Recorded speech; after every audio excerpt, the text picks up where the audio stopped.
Hello and welcome back to the MLB DFS Slate Breakdown for Wednesday, July 26th. Yesterday was a fun slate. We're back today for another. It is a shorter one because we have day games and we have the main slate tonight.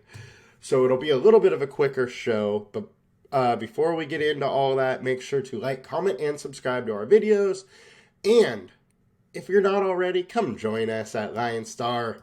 It's best deal in DFS. $29.99 a month gets you access to all of the tools we will go over now, as well as all of our prop stuff, which we talk about daily on our prop show.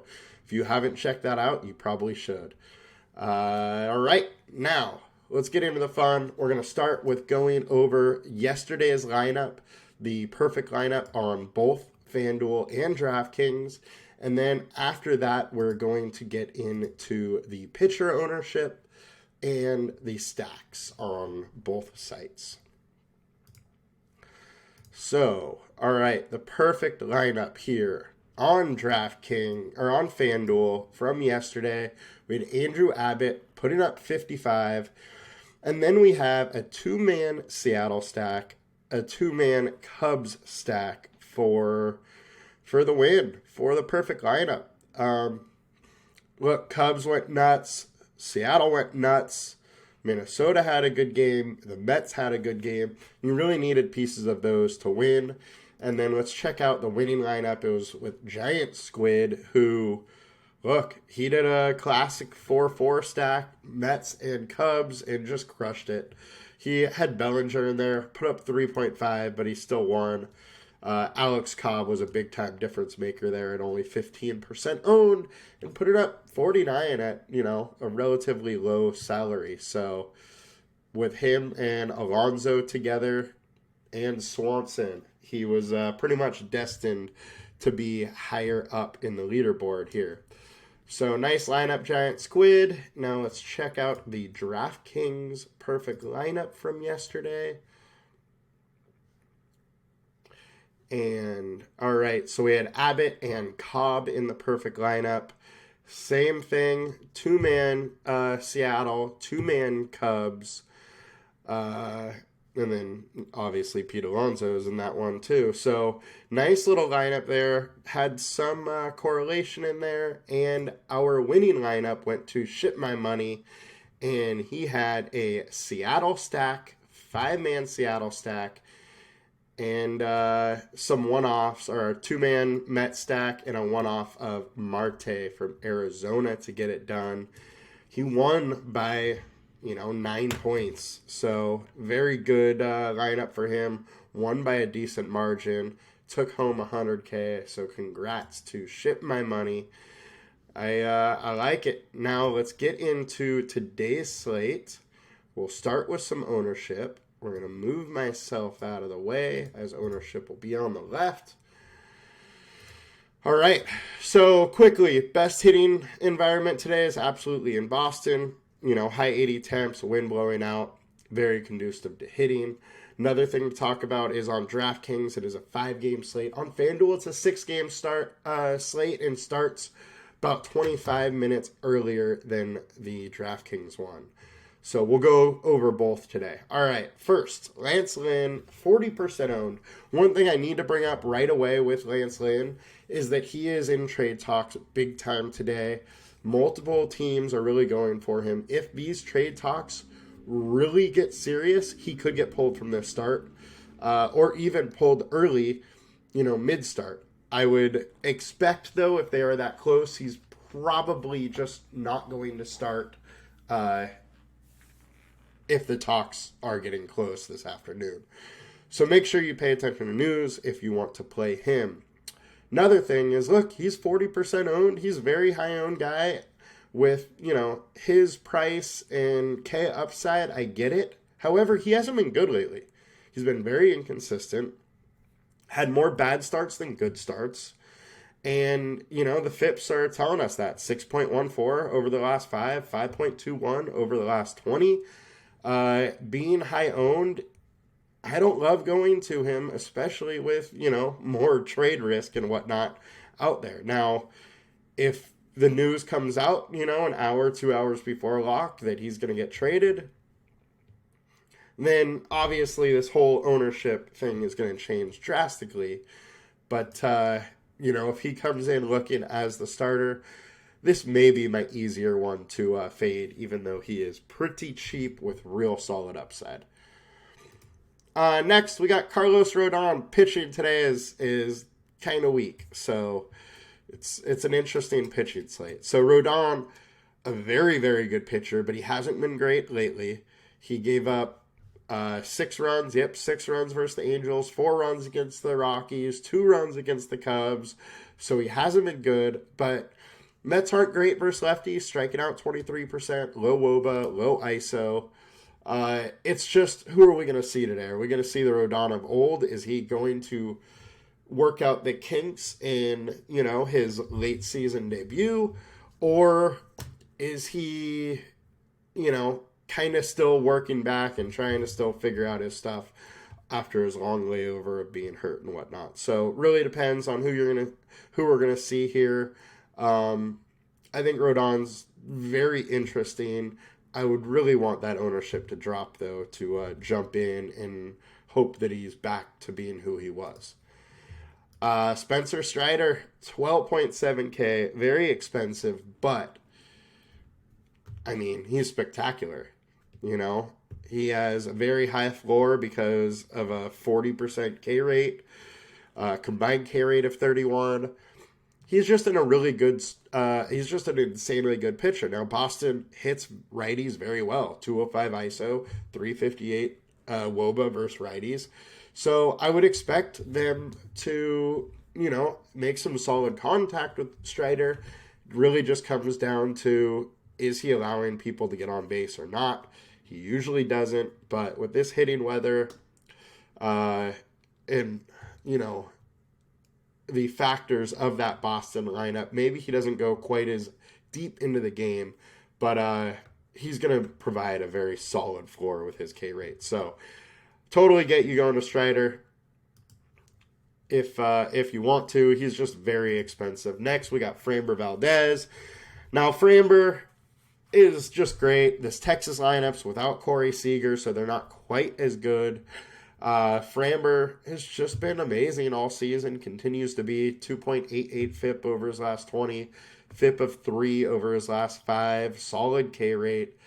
I think he's in a decent spot today, even though it is against a very tough Texas offense, who has a 180 ISO versus lefties, 350 WOBA, but in 127 plate attempts, they're only hitting 227 off him, have only hit 3 home runs, have a low ISO, low WOBA.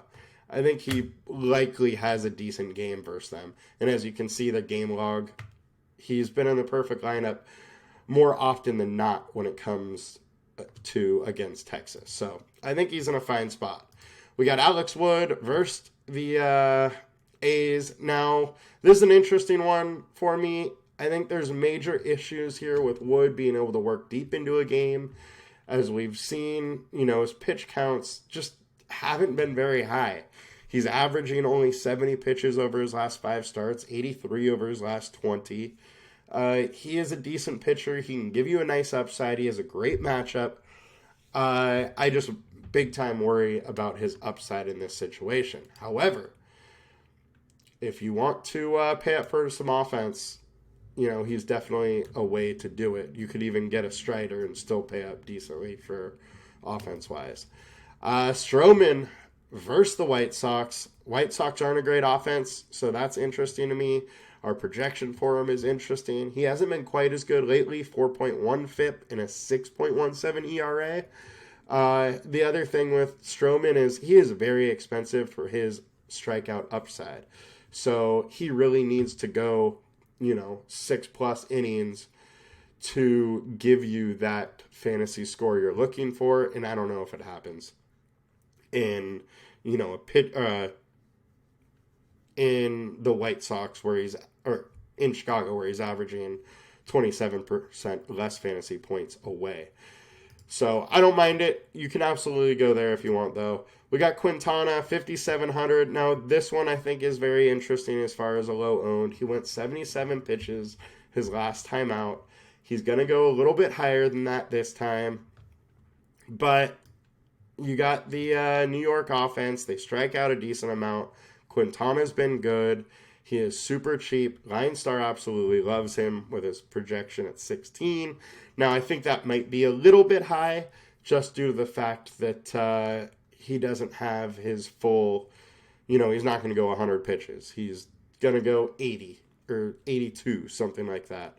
But it's another spot where there's no ownership and he's super cheap, so it will allow you to pay up for one of those higher owned pitchers. Ryan Walker's just opener.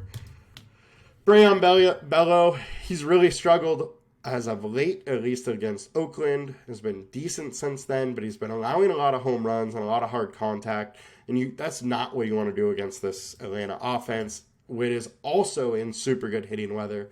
So I am off him, especially at a projection of only 13. Hogan Harris is another cheap one that I could kind of see you going to. I don't expect him to work super deep into this game, but Giants strike out a decent amount.